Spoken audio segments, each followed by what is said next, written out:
Bendiciones, salud y paz para mi amada audiencia que sintoniza una vez más el Centro del Buen Samaritano, Iglesia Monasterio, con su pastor y doctor Nicanor González, en este día para entregarle un programa más acerca de la apologética o la defensa del Evangelio, conectando con los tiempos finales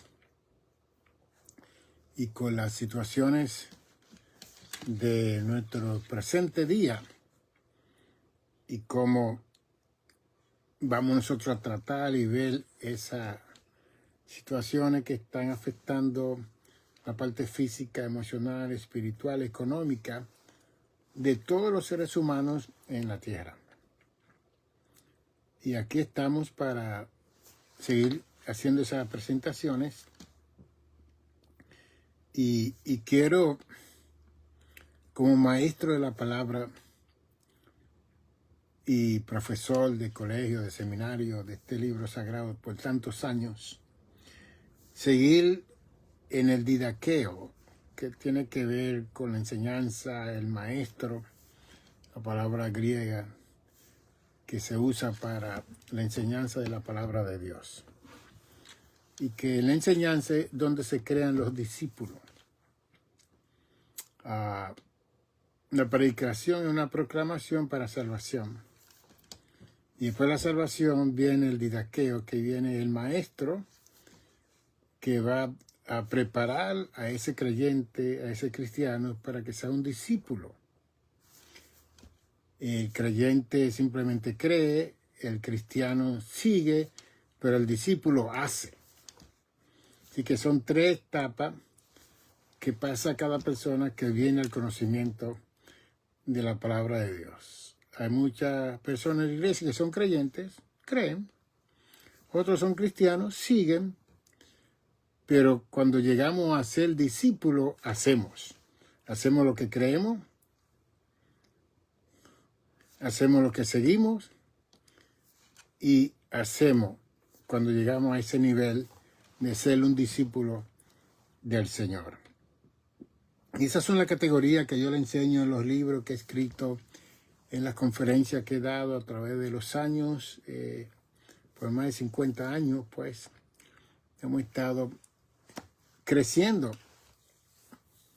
Porque lo que yo supe 57 años atrás es un poco diferente a lo que conozco hoy en día por el conocimiento, la lectura, la academia, la consagración al conocimiento de la palabra de Dios. Y aquí tengo unos versos que voy a leer y quizá usted puede tener un lápiz y una pluma para que por lo menos reciba este estudio acerca de un sistema y de un énfasis que nuestro Señor Jesucristo quiso que sus discípulos conociesen.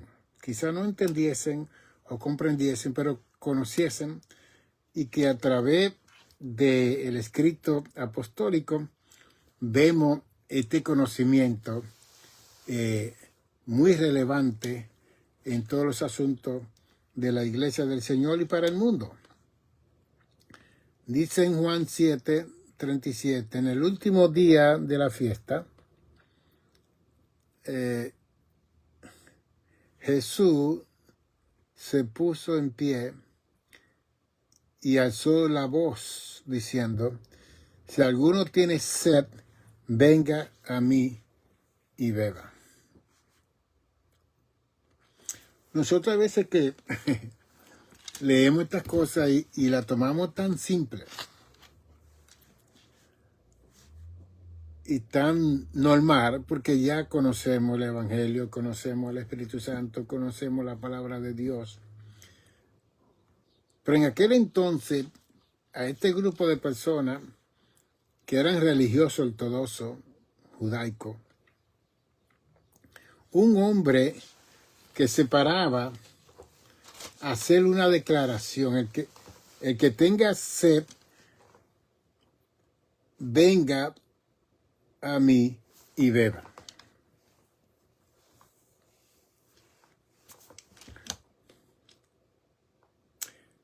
Imagínense usted va a una fiesta y hay bebida y hay de toda clase de bebida, de todas las clases, y alguien se para en medio de la fiesta y diga, el que tenga sed, venga a mí y beba.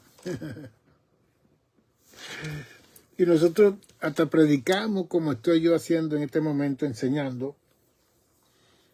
Pero estas palabras de Jesús no eran fáciles de digerir. No eran fáciles de entender y comprender. Estamos celebrando una fiesta. Alguien se está casando, 2 personas se están casando. Jesús ve que están bebiendo y están brincando y saltando y está bailando y todo. Y él va a esa fiesta y le dice a esa gente que están con esa sed, pero ellos están bebiendo. Sin embargo, Jesús dice que tenga sed, venga a mí y beba. Incongruente e irracional e ilógico un hombre que se pare de 30 años de edad y le diga a la gente que vengan donde él a beber qué. Yo tengo mi copa aquí, yo tengo mi agua aquí, yo tengo mi... Y por eso es que le estoy diciendo que hoy en día nosotros leemos esas cosas y hablamos y predicamos lo más normal sin ver la parte psicológica como yo la estoy viendo por tener mi certificación doctoral en psicología de la conducta humana, que esa acción de Jesús para mucha gente ahí no fue racional, no fue lógica. Y de seguro que lo vieron a él como que estaba cucú, como que no hacía sentido. ¿Ve? Entonces después entra un poquito más y dice, el que cree en mí.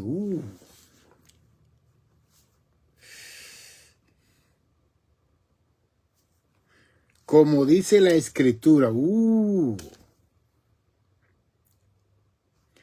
de su interior correrán ríos de agua viva. ¿Ve? ¿Tiene sed? Venga a mí, beba. Cree en mí y de su interior van a correr ríos de agua viva. Todo eso es ilógico, todo eso es irracional. ¿Ve? Porque es un hombre que lo está diciendo. En el año 587, Nabucodonosor, con su general Nabucodonosor, entraron a Israel, especialmente a Jerusalén, quemaron el templo que Salomón había edificado por 50 billones de dólares. Se llevaban cautivo la mayoría de la gente de Israel para Babilonia.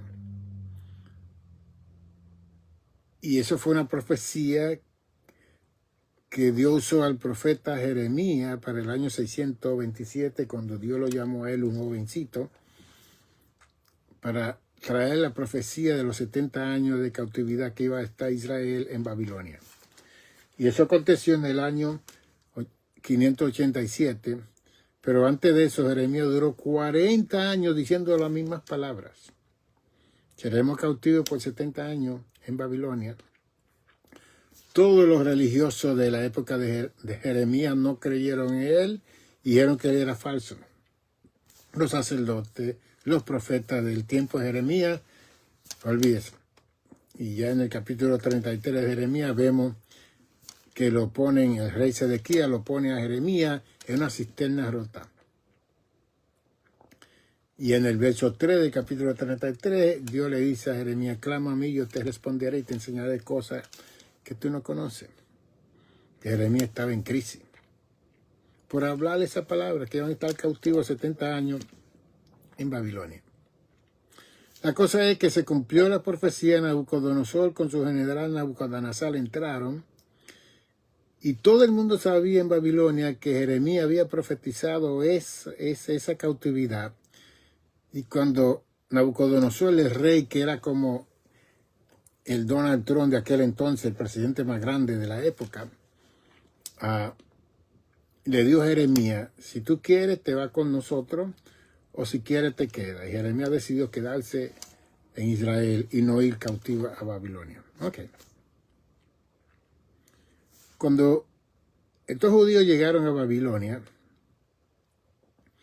hubo una segunda diáspora de cautivos, porque el rey entonces pidió que fueran a buscar lo más inteligente, lo más sabio, y ahí está Sadrach, Mesach y Abednego y Daniel, esos 4 jóvenes, que también lo llevaron en la segunda diáspora de exilio a Babilonia. Y ya para el capítulo 2 de Daniel, el rey se inventa con su sátrapa, su gobernador, una estatua. Y se estableció que todo el mundo tenía que adorar esa estatua. Y Sadrach, Mesach y Abednego dijeron que ellos no iban a adorar ninguna estatua. Y fueron llamados, y fueron juzgados, y fueron echados al horno de fuego. Ve. Desde ese entonces, estamos hablando del año 600 antes de Cristo, 2600 años atrás, el pueblo judío decidió no servir la estatua, no servir a hombre, sino a Elohim, a Yahweh, al Dios del creador del cielo y de la tierra. Y por eso es que ellos rechazaron a Jesús cuando Jesús vino a hablar que él era hijo de Dios, que su padre lo había enviado. En Juan 10:30 dice, yo y el Padre uno somos. ¿Usted sabe lo que significa eso para los judíos? Que Cristo se estaba haciendo Dios. ¿Okay? Pero ellos no leyeron toda la profecía, más de 300 más en el Antiguo Testamento, acerca de la visita de Dios a la tierra. Que Dios en Isaías dijo que Él venía a visitarnos. En Isaías 7:14, la Virgen concebirá y dará a luz a Emmanuel, que significa Dios con nosotros. En capítulo 9 habla de ese hijo que vendría, su principado sobre sus hombros, y se llamará Dios fuerte, Padre eterno, príncipe de paz. Y le dan todos esos títulos al hijo que viene, pero los judíos no captaron esa situación. Y una de las cosas que sí podemos ver de bienestar en el pueblo judío fue que ellos decidieron no adorar estatuas ni hombres. Hasta el día de hoy. Entonces, Cristo viene en el Nuevo Testamento, va a una fiesta donde hay una celebración de baile, de bebida y de todo. Y él ve a la gente sedienta, aún bebiendo y todo, lo ve con sed. Pero no una sed de vino ni de alcohol, una sed espiritual. Y el celo de su padre era tan fuerte en Jesús que él se paró en medio de la fiesta y dijo, si alguien tiene sed, venga a mí y beba. Me imagino yo la impresión de toda esa gente en esa fiesta. Un hombre diciendo que beban de él. Y él, para darle más golpes, dice, el que cree en mí. ¡Wow!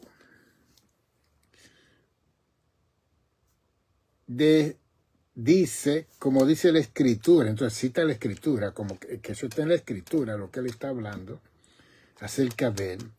De su interior correrán ríos de aguas vivas.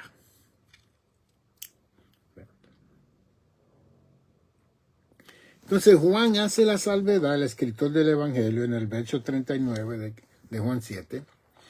Dice, esto dijo del Espíritu que habían de recibir lo que creyeron en él, pues todavía no había venido el Espíritu Santo, porque Jesús no había sido, no había sido aún glorificado. Que bien interesante toda esta enseñanza, ¿no? Un sistema de orden que nosotros tenemos que seguir para entender las Escrituras. Ve. Entonces, Cristo y Juan el Bautista también habló que él hablaba del que venía después de él y que él no era digno de desatar los cordones de su sandalia, porque yo bautizo en agua para arrepentimiento, pero el que viene tras mí, ese bautizará con Espíritu Santo y fuego. Este es Mateo 3:11. Ok. Cristo quería enseñarle a los discípulos la dimensión de la presencia, la venida de la persona del Espíritu Santo. Aparte de él, aparte del Padre, el Espíritu Santo vendría a seguir haciendo la obra en la vida de todas las personas que iban a creer. Y que esta presencia del Espíritu Santo iba a producir un río de agua viva en el ser interior, que no podía ser saciado con alcohol, con vino, con bebida, con sustancia de droga ni nada, que era una presencia del Espíritu Santo que iba a estar en la vida de todo aquello que iban a creer. Así que eso lo dice en Juan 7, 37, 39. Después en Juan 14, sigue Jesús hablando de esta presencia que vendría, de esta persona que vendría a la vida de la iglesia. En Juan 14, 15, dice, si me amáis, guardad mis mandamientos, dice Jesús. Entonces dice el verso 16 y 17, y yo rogaré al Padre y os dará otro consolador, el Paracleto, el que va a estar a tu lado, para que esté con vosotros para siempre. Esa palabra siempre es continuo, activo, presente, continuo, activo, presente, continuo, siempre. Y después el verso 17, el Espíritu de verdad, ya que no es cualquier espíritu que iba a venir para estar con nosotros para siempre, sino el Espíritu de verdad, el cual el mundo no puede recibir porque no le ve ni le conoce. Pero vosotros le conocéis porque mora con vosotros y estará en vosotros. Que bien interesante, ¿no? Así que en medio de todo la predicción y profecía de Mateo 24 y los demás evangelios que hablan de las predicciones de los tiempos finales, Cristo se preocupó mucho de que su iglesia tuviera al Espíritu Santo en nosotros para siempre. Y por eso que la boda fue un preludio de lo que iba a venir a la iglesia. El que tenga sed, venga a mí, beba. Porque como dice la Escritura, él citó la Escritura. Cuando la gente está hablando cosas que no están en la Escritura, usted no puede estar creyendo eso, porque es una opinión de la persona, una creencia de la persona, un sentir de la persona, un creer de la persona, pero no es de la Escritura. Como dice la Escritura, Jesús citando la Escritura, el Hijo de Dios. ¿Y quién soy yo para traerle a usted enseñanza bíblica sin el contexto del texto bíblico que va a confirmar esa enseñanza bíblica? ¿Quién soy yo? ¿Y quién es el ungido que anda por ahí, aquel que habla y dice? Entonces, Cristo quería traer esa dimensión espiritual a la vida de los discípulos, la cual ellos no entendieron, aún estando Jesús vivo. Esa dispensación del derramamiento del Espíritu Santo, cuando viene el libro de los Hechos, En el libro de los Hechos también continuaron ellos, como yo les dije en otra programación anteriormente, que ellos continuaron preguntando acerca de la restauración del reino de Israel. Ellos estaban más preocupados por el poder político del pueblo de Israel que por la llenura del Espíritu Santo y por la bendición de tener al Espíritu Santo permanente con nosotros. Y Jesús tuvo que decirle, no os toca a vosotros saber los tiempos. Jesús dijo eso. ¿Y por qué nosotros nos preocupamos tanto por los tiempos y creamos ansiedad y pánico e histeria, insomnio y depresión y angustia y desesperación? Cuando el mismo Jesús en Hechos 1:7 le dijo, no os toca a vosotros saber eso de los tiempos. Pero, verso 8, recibiréis poder sobre vosotros el Espíritu Santo y me seréis testigos. ¿Okay? Pero recibiréis poder cuando haya venido el Espíritu Santo. Y le estoy hablando eso a todos ustedes, porque lo que menos está haciendo la iglesia de Jesucristo, de más de 40 millones de iglesias que hay en el mundo, es conocer la persona del Espíritu Santo, tener una intimidad, una relación con el Espíritu Santo. Tenemos relación con programas, con actividades a diestra y a siniestra, con retiro, con salida, con entrada, pero no nos estamos preocupando de estar en soledad, en quietud, en tranquilidad, para comenzar a tener una intimidad de relación con la persona del Espíritu Santo. Pero sí queremos movimiento, sin concepto. Muchas veces queremos estar llenos del Espíritu Santo hablando en otra lengua sin saber lo que está ocurriendo en nuestras vidas, en hablando en otras lenguas o en género de lengua hablar otros idiomas. Simplemente porque dice la Biblia, pues yo tengo que recibir todo eso. Pero, ¿y dónde te lleva todo eso a? ¿Ve? Y aquí en estas programaciones yo seguiré creando una concientización.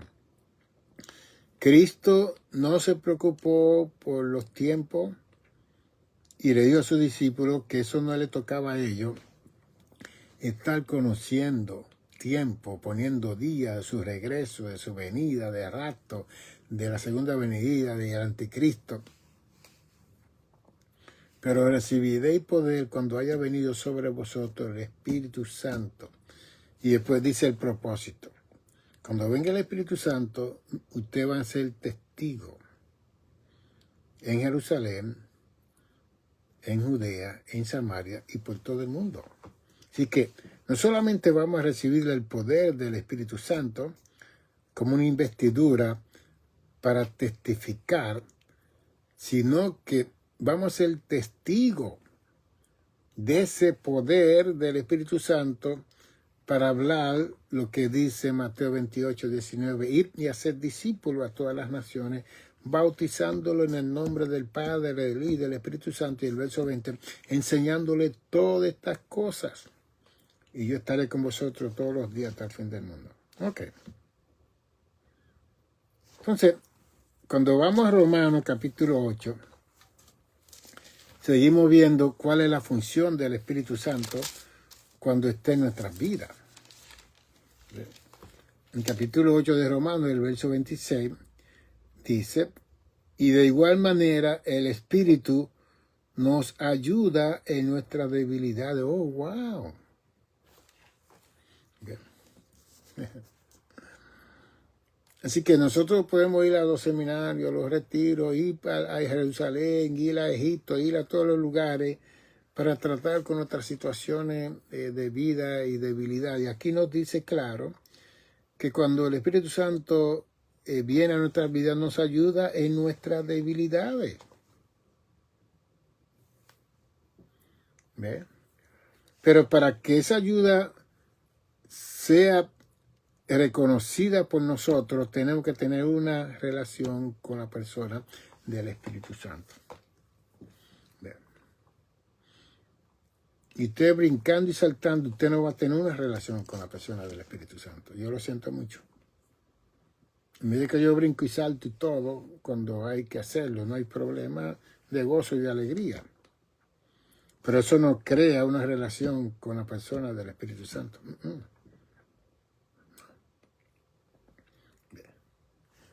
Porque para que Él me ayude en mi debilidad, yo tengo que estar consciente y aceptar que tengo una debilidad en mi vida.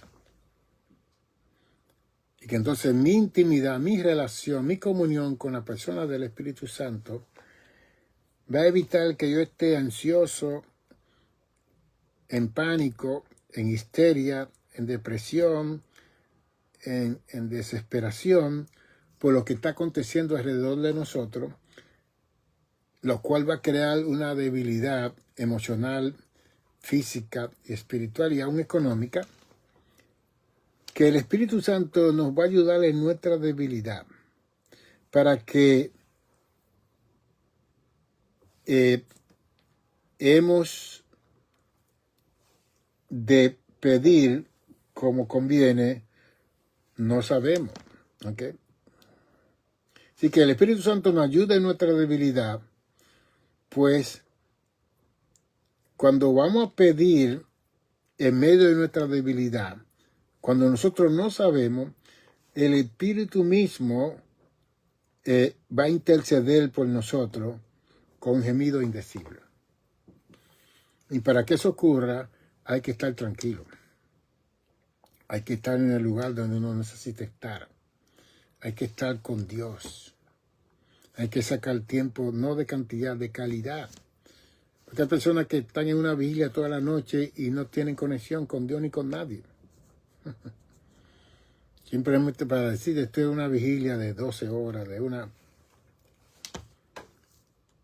Tiene siempre que producirse cambio en nuestras vidas cada vez que nosotros estamos delante de Dios y más con esa presencia del Espíritu Santo que va a gemir por nosotros con gemido indecible. Entonces dice el verso 27, más el que escudriña los corazones sabe cuál es la intención del Espíritu, porque conforme a la voluntad de Dios intercede por los santos. Es increíble. Cuando creamos esa relación que Cristo quería que los discípulos tuvieran con el Espíritu Santo después que Él se fuera, vamos a recibir éxito y triunfo en nuestras debilidades, vamos a ver lo que vamos a pedir y lo que pidamos va a estar dentro de la voluntad de Dios y no se va a cumplir lo que dice Santiago, que nosotros pedimos y pedimos mal, pedimos para nuestra pasión y nuestros deseos y no pedimos la voluntad de Dios. Pero eso es que usted puede ser un profeta y una persona que conozca toda la escatología y todas las cosas del futuro y todo, pero eso no va a llevar a nadie a ningún lugar, a una relación con el Espíritu Santo. Quizá asustarlo, amedrentar a la persona, a quitarle el sueño esa noche, si es por la noche que se está dando esa conferencia. Y no lo va a llevar a que esa persona pueda tocar base con la situación que él o ella tiene delante del cielo, para él o ella ser una persona más competente y más saludable en su relación con Dios. Okay. En Romanos 15 también el apóstol Pablo nos dice esta palabra. Verso 13. Y el Dios de esperanza os llene de todo gozo y paz en el creer, para que abundéis en esperanza por el poder del Espíritu Santo.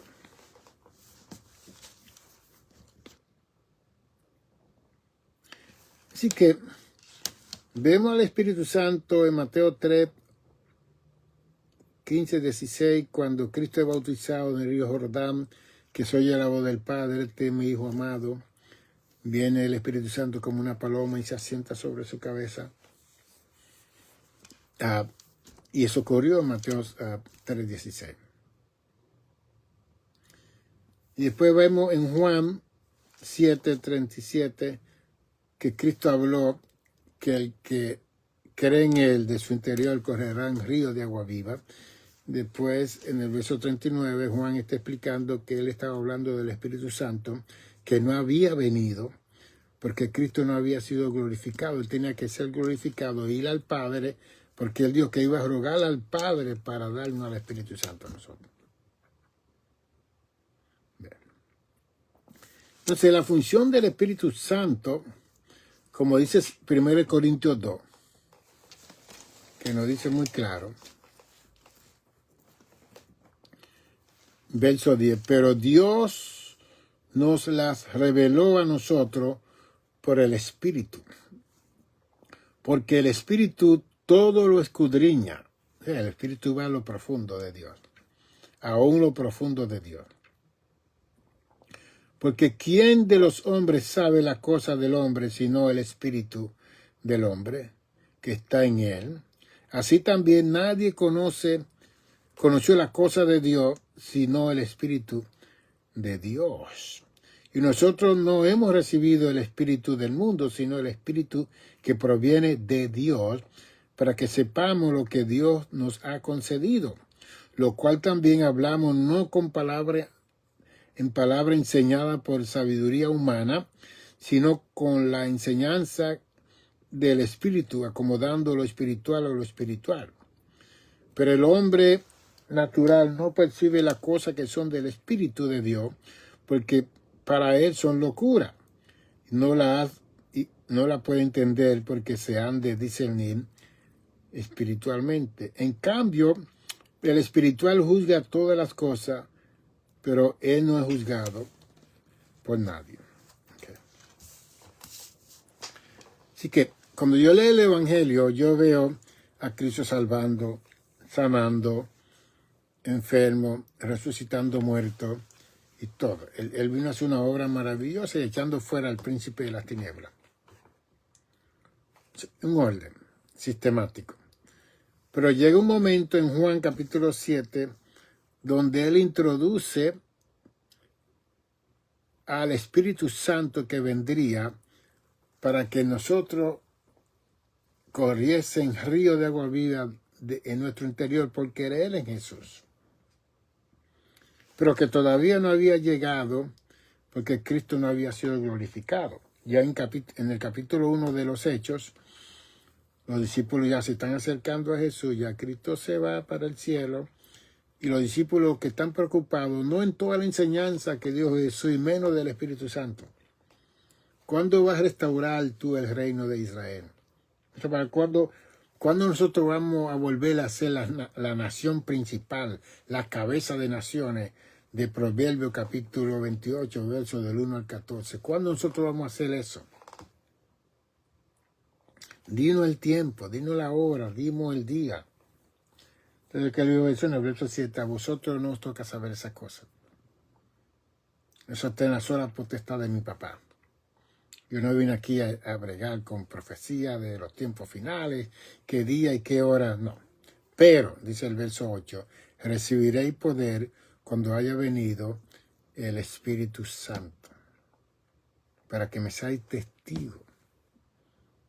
Ser testigo de Jesús es lo que dice el verso 20 de Mateo 28, de todas las cosas que nos enseñó en el Evangelio, Mateo 5, 6, 7.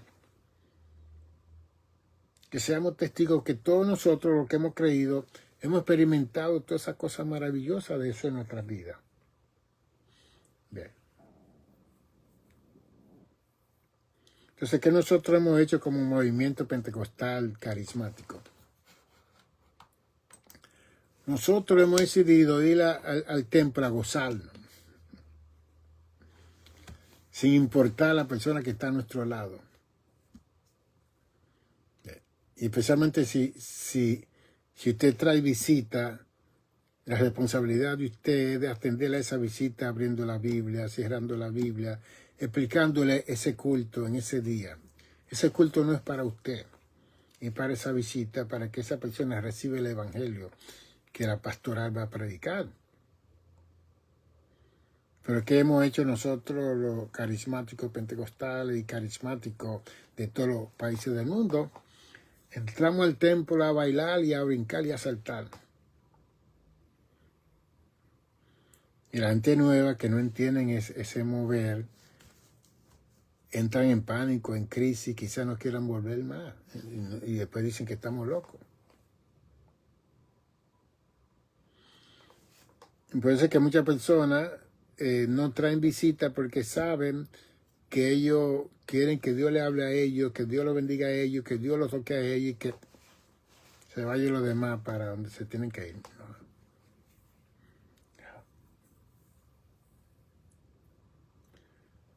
Aquí lo dice claro que el hombre natural no percibe, la mujer natural no percibe las cosas del espíritu. Sacamos tiempo nosotros para dejarle saber a la persona, mira, nosotros vamos para la iglesia. En la iglesia posiblemente haya manifestaciones espirituales y tú vas a ver posiblemente gente brincando, saltando, de alegría, de felicidad. Porque para nosotros ir al templo es como una celebración, una fiesta. ¿Ve? Pero entonces Cristo estaba en esa boda, en el capítulo 7 de Juan, y en medio de la boda él se paró en pie y dijo, el que tenga sed, venga y beba de mí. ¿Ve? Nosotros no tenemos que hacer eso en la iglesia, porque ya la iglesia tiene un propósito de predicar el evangelio con entendimiento, con sabiduría, para que las personas que estén ahí todos puedan conocer, si no entienden o comprenden, por lo menos conocer la proclamación del evangelio y que esa proclamación produzca una salvación y una relación de esa persona con la persona del Espíritu Santo.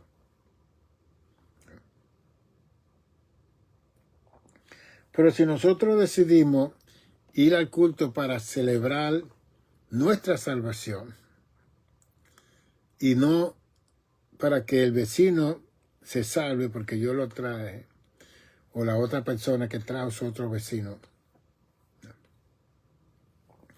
Y muchas veces dejamos a la persona sola en los bancos, en la silla, nos vamos a altar allá, a brincar y a saltar, y es tremendo, y la persona asustado, ¿qué hago? Que para todas las iglesias de todos los países del mundo, cuando hay un servicio de gente salva por el Evangelio de Jesucristo, la persona más importante en ese servicio es la persona nueva que viene, no usted. Usted no es importante, que ya usted está salvo, ya usted tiene la salvación, ya usted tiene el Espíritu Santo, ya usted habla lengua y brinca y salta.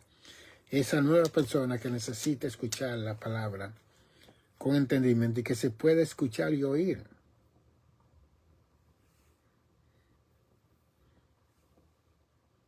Como alguien dijo que invitaron a un predicador a esta iglesia, y el predicador, en vez de predicar, duró como 40 minutos hablando lengua, sin interpretación y sin nada.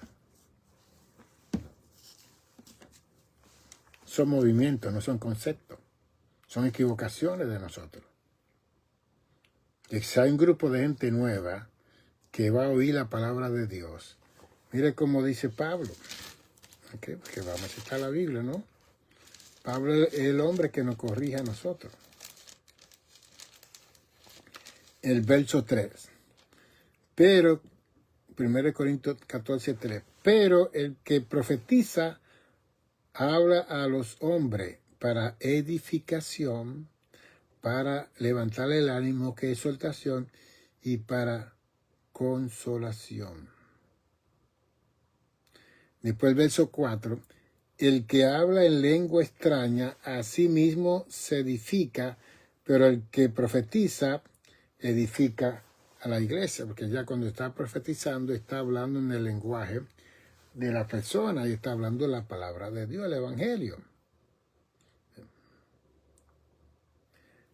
Entonces, Pablo dice en el verso 5, así que quisiera que todos vosotros hablasen lenguas, pero más que profetizáis, porque mayor es el que profetiza que el que habla en lengua. Ouch. A no ser que la interprete para que la iglesia reciba edificación. Así que cuando yo hablo lengua, que continuamente yo lo hago en mi casa, aquí y allá, yo me edifico. Yo me lleno de Dios y todo. Pero si yo estoy delante de otra persona, yo hablo en otras lenguas, tiene que haber un momento de interpretación, porque todo el mundo se va a quedar sin el conocimiento de lo que el Espíritu Santo está diciendo a la iglesia. Bien. Porque si yo oro en lengua desconocida, mi espíritu ora, pero mi entendimiento queda sin fruto, dice el apóstol Pablo.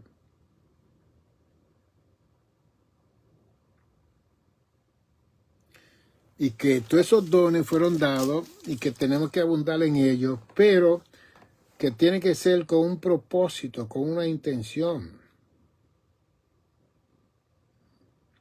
Entonces dice en el verso 18 de 1 Corintios 14, doy gracias a Dios que hablo en lenguas más que todos vosotros, pero en la iglesia prefiero hablar 5 palabras con mi entendimiento para enseñar también a otros que 10,000 palabras en lengua desconocida. No hemos leído eso, ¿no?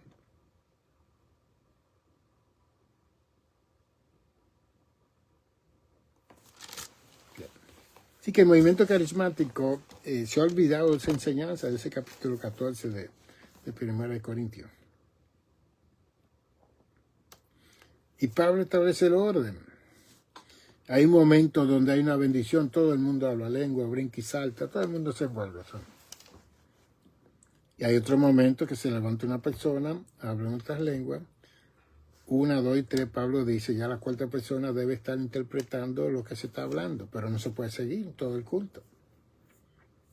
Porque entonces especialmente los indoctos, los que están ahí sentados, la gente nueva, no va a entender nada. Entonces Cristo no pudo abundar como Pablo lo hizo en las epístolas, y Pedro y los demás, y Juan. Solamente habló el que tenga sed, venga a mí bebe. De su interior correrán ríos de agua viva. Eso fue lo más que él pudo hablar. Porque Cristo dijo que él quería decirle muchas cosas a los discípulos, pero ellos no podían entenderla, comprenderla, no podían aguantarla, sostenerla. Él lo dijo. Entonces, parcialmente él dijo algunas cosas que entonces el Espíritu Santo alumbró, iluminó, reveló al apóstol Pablo y extendió más la enseñanza de Jesús en las epístolas acerca de la función de la persona del Espíritu Santo. Bien, entonces, ¿qué estamos enseñando en este día a ustedes? Lo llamamos a cada uno de ustedes, juntamente conmigo, a mantener esa relación íntima, en esa comunión íntima con la persona del Espíritu Santo. Pero no simplemente para brincar y dar vueltas. Por ejemplo, yo veo la iglesia americana, afroamericana, aquí en los Estados Unidos. Ellos bailan, ellos brincan. Yo no veo que están hablando lengua, ellos están disfrutando, bailando con la batería, el órgano que yo tocaba en la iglesia, el B3, ese órgano increíble, esa iglesia bautista, lo tienen en todas las iglesias. La iglesia hispana ya no tiene ese órgano y eso es lo más hermoso que hay en una iglesia, un órgano de eso. Y Dios me dio la gracia de aprender ese órgano de 18 bajos en la parte de abajo y 2 teclados. Ahí yo daba mis devocionales los domingos, especialmente esos 3 años de la pandemia, de marzo del 2020. Toda la mañanita yo iba al templo los domingos y daba ese devocional a todo el mundo, quebrantado. Yo solito ahí, venían 1 o 2 hermanos. Y después predicaba el mensaje a la iglesia sola porque los hermanos no podían entrar por causa de la restricción de la pandemia del COVID. Y daba un servicio completo por 3 años y más. y me sentí muy feliz haciendo ese trabajo. Y aún en la gravedad y la muerte de mi hijo, yo estuve ahí sentado, quebrantado, llorando, dando ese devocional con mi dolor en mi corazón, solo ahí. Yo lo hice en el nombre del Señor y Dios me dio la fortaleza. Y muchas personas fueron grandemente bendecidas y edificadas. Porque cuando uno tiene una relación con el Espíritu Santo, es la fuerza del Espíritu Santo. Ahí los himnos en ese periodo de tiempo, los coros para mi vida recobraron un significado extraordinario, porque las palabras de esos cánticos fueron alumbradas, iluminadas, que le dieron el verdadero significado en el Espíritu en mi vida. Y yo me quebrantaba, me comenzaba a llorar. Bien. Qué lindo es adorar en el Espíritu, qué lindo es alabar en el Espíritu, qué lindo es predicar, enseñar en el Espíritu. Las palabras son como espada de dos filos, como dice Hebreos 4:12, que van a penetrar. ¿Ven? Entonces, ¿cómo nosotros vamos a cambiar el culto que nosotros hemos creado en nuestras congregaciones carismáticas? ¿Cómo vamos a hacer eso? ¿Cómo vamos a hablar para que la gente nos entienda? ¿Por qué tenemos que hablar 10,000 palabras en un segundo? Como si la congregación se va a ir, como si la gente quiere que usted hable así de esa forma y grite y corra por los bancos en un mensaje. ¡Auch! Y yo sé que todo el mundo no va a cambiar porque yo diga o no diga, la gente va a seguir con su forma de ser. Pero yo veo muchos problemas en la cabeza de muchos predicadores. Porque el micrófono que usted tiene es la extensión de su voz. Y usted va a tener que ir al templo, a los lugares donde se predica el evangelio y practicar con el micrófono, porque la gente coge el micrófono y piensa que mientras más duro hablan, que es más poderoso la unción. Ahí no hay unción. Ahí lo que hay es un revolú, como dicen, un lío, que le va a dañar los tímpanos a la persona. Después la música, olvídese. Nosotros no estamos bien como iglesia en el asunto de la adoración y la alabanza. Nosotros necesitamos crecer, necesitamos cambiar nuestro culto, quizá un poquito más solemne para que la gente pueda entender que el Espíritu Santo quiere crear una relación íntima con cada persona que se siente en esa silla, en esos bancos. Y que lo hagan con entendimiento, como dice Pablo, que él prefería hablar 3 y 4 palabras en el idioma de la gente que 10,000 palabras en lengua. Pablo lo dice, léalo, capítulo 14 de Primera de Corintios.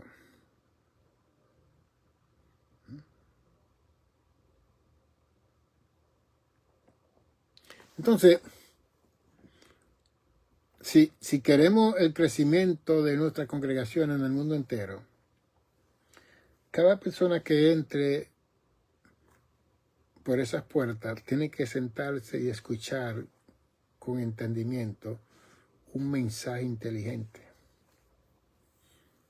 para que haya convicción del Espíritu Santo en esa persona, que los redaluya de pecado, de justicia y de juicio,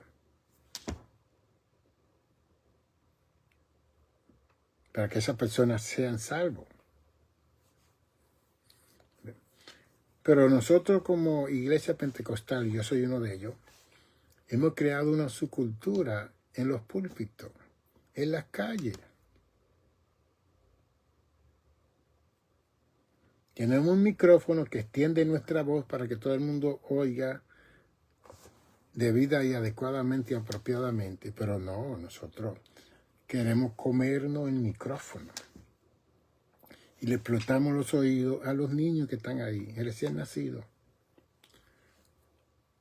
Y dentro de la iglesia carismática hay muchas personas que sufren de los oídos. Los trenes han puesto máquinas para ver que los trenes están sonando más de lo que están supuestos a sonar y la gente se están dañando los tímpanos en los oídos. Y después tenemos que llamar al evangelista para que ore por la gente que no pueden oír, seguro. Oran y sigue el culto como es y te va a seguir sordo.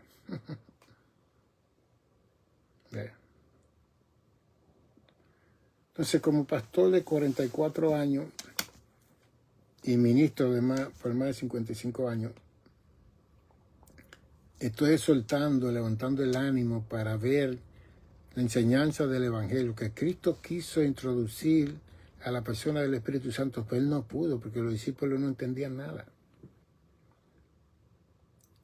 En el capítulo 2 de los Hechos, cuando se derrama el Espíritu Santo, el verso 4, y comienzan a hablar en otras lenguas,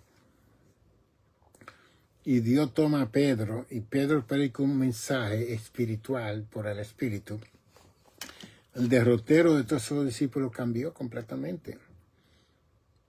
Y el énfasis en ese momento era la presencia, el poder del Espíritu Santo en la vida de la iglesia para hacer milagros, señales, portentos, maravillas, porque las señales, milagros, portentos no es para nosotros los cristianos, es para los pecadores. Porque ellos, si usted no hace algo, ellos no creen. Pero a la misma vez tenemos que ver lo que dice Hebreo, el capítulo 4 de Hebreo, que nos dice a nosotros acerca de la palabra de Dios. Porque si conocemos la palabra de Dios, mire lo que dice el verso 4, el verso 12. Porque la palabra de Dios es viva y eficaz y más cortante que toda espada de dos filos, y penetra hasta partir el alma, emoción y sentimiento, y el espíritu, la parte motriz que funciona y nos hace existir, la coyuntura, todos los ligamentos que están uniendo los huesos de nuestro cuerpo, el alma, y partir el alma y el espíritu, la coyuntura y los tuétanos, que eso es el agüita que está dentro de los huesos. Tuétano. Entra, la palabra de Dios entra hasta ahí. Y diciendo los pensamientos y las intenciones del corazón. Y no hay cosa creada que no sea manifiesta en su presencia. Antes bien, todas las cosas están desnudas y abiertas a los ojos de aquel a quien tenemos que dar cuenta. Esa es mi posición como predicador, proclamador de este evangelio. Que esa palabra en mi boca se convierta como una espada de dos filos para crear convicción, convencimiento, certeza, seguridad y esperanza en cada persona que pueda escuchar la enseñanza, la predicación.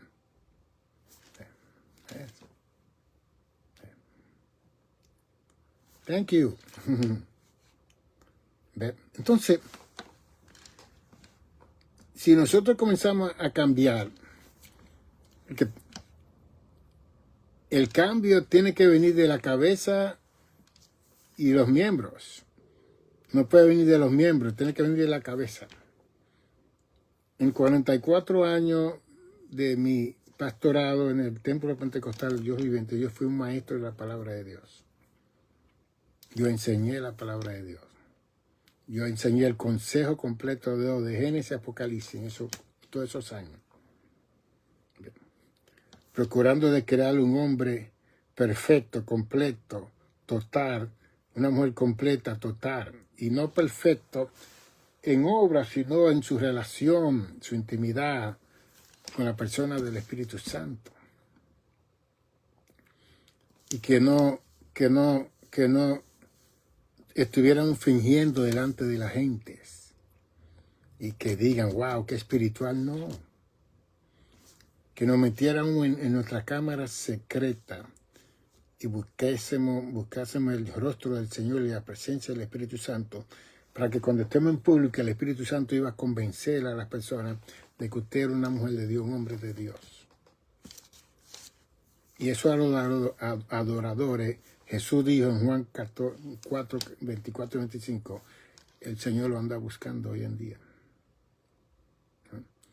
Que todo el mundo entra en el círculo de la danza, la lengua, el brinco y el salto. Ok, fantástico, nos gozamos. Y después de eso, ¿no? ¿Qué sucede con nuestra relación con Dios? Entonces tenemos que esperar el próximo domingo para seguir. Pero ¿qué sucede el lunes, el martes, miércoles, jueves, viernes y sábado? ¿Qué sucede en esos días? Que la comunión con el Espíritu Santo es 24/7, no es un domingo, un martes, un jueves, un viernes, un miércoles, un lunes. Es todo el tiempo que tenemos que estar, como dice Santiago, orar sin cesar, estar en comunión con Dios todo el tiempo. Y en este tiempo tenemos la presencia del Espíritu Santo que nos ayuda en nuestra debilidad, qué tenemos que pedir, qué tenemos que orar. Mire, yo tengo mi sillón aquí. Yo me levanto a las 3, a las 2 de la mañana, a la hora que el Espíritu Santo yo me levanto a buscar el rostro del Señor. Que yo tengo necesidad de Dios día y noche. Y veo la intimidad del Espíritu Santo con mi vida. ¿Ve? Y me ayuda a preparar estos estudios para ustedes. A salir, estamos predicando ahora, saliendo en diferentes días para dar conferencias matrimoniales para los jóvenes, para predicar el día de las apreciaciones pastorales en diferentes iglesias. Estamos saliendo. Dios nos ha dado más salud, nos sentimos cada día mejor. Y con este recorte que me dio mi barbero Felipe Sanabria, su esposa Ibe, que está aquí, gracias. Más de 30 años Felipe ha estado recortando mi pelo. Y cuando él ve que yo no voy, él me llama, pastor, Papelú, venga. Ese es el amor. Y me impresionó hoy porque él me llamó, pastor, yo quiero comprar más libros de lo que usted tiene. Me compró como 5 o 6 libros. Y él me paga los libros para yo mandar ese dinero para Amazon, para producir esos libros allá en Amazon, porque él está interesado que esos libros también salgan en Amazon para que la gente lo puedan pedir en el mundo entero. Gloria a Dios por esa clase de personas honestas, sinceras, que aman a uno de verdad y quieren ayudar a uno para uno seguir ayudando a los demás, porque el dinero que ellos reciben para invertirlo en la obra del Señor. Ve. Y mañana seguiremos hablando,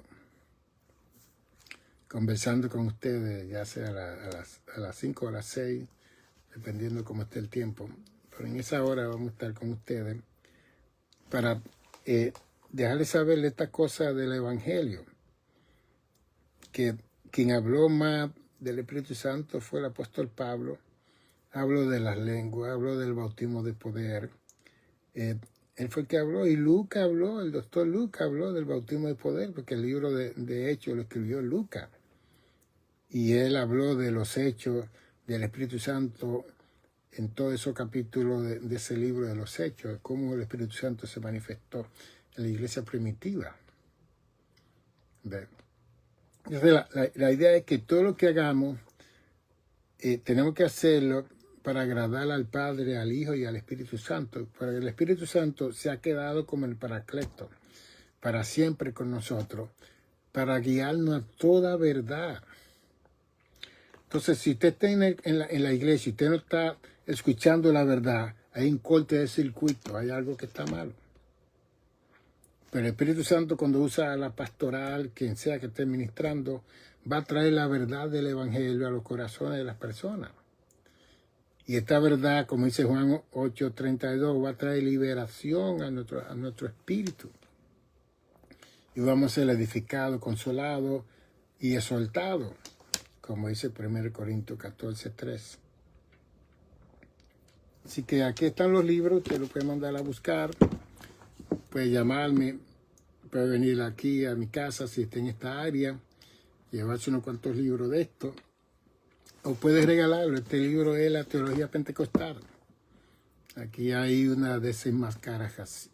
Aquí yo desenmascaro la fuerza del mar que están sobre la tierra, una tercera parte de los ángeles que cayeron del cielo. Aquí yo hablo de esa fuerza que está asediando y rodeándonos día y noche.